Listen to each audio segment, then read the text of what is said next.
வாணி குணானு கதனே. வாக்கு அப்படின்றத பகவானை தான் பஜிக்கணும். காதுகள் அப்படின்றத பகவானுடைய குணத்தை தான் கேட்கணும். ஹஸ்தபூச்ச கர்மசு, கைகள் அப்படின்னா பகவானுடைய கோயில்களில் பெருக்கி பகவானுக்கு கைங்கரியம் பண்ணணும். மனஸ்தவ பாதையரும், மனசு எதுக்கு இருக்கு அப்படின்னா அதை நினைக்கிறது இதை நினைக்கிறது எதையோ நினைச்சுட்டு இருக்கிறதுக்காக கிடையாது.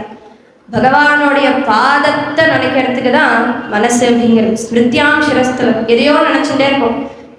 தாட்ஸ் அப்படிங்கிறது வந்துட்டே இருக்கும். உங்கள் பழையசோ இல்லைன்னா ஃப்யூச்சரை பற்றியோ இல்லை அட் ப்ரெசன்ட் எதையோ ஒன்றை பற்றி நினச்சிட்டே இருக்கும். அதெல்லாம் நினைக்காம ஸ்மிருத்தியாம் சிரஸ்தவ நிவாசக ஜெகத் பிரணாமி அப்படின்னு உன்னுடைய குணத்தையும் உன்னுடைய பக்தர்களுடைய குணத்தையும் சரித்திரத்தையும் கேட்டுட்டே இருந்து அவனுடைய குணத்தையும் ஸ்மரணம் பண்ணிட்டே நினச்சிட்டே இருக்கணும் அப்படின்னு. திருஷ்டிஸ்தான் தர்ஷனேஸ்து, கண்ணுன்றது தான் ஒன்று தான் பார்க்கணும் அப்படின்ட்டு எந்த ஒரு அவயவங்கள் மனிதன் அப்படின்னு பிறக்கிறதே பகவானை பஜிக்கிறதா. ஜன்மலாபம் பரப்பும்சா மந்தே நாராயண ஸ்மிருதி அப்படின்னார் பாகவதத்தில். ஜன்மத்தோடைய லாபம், நான் ஏதோ டாக்டர் ஆகணும், இன்ஜினியரிங் ஆகணும், நல்லா கலெக்டரேட் ஆகணும், இதெல்லாம் இங்கே இருக்கிற வரைக்கும் தான், அது வரைக்கும் தான்.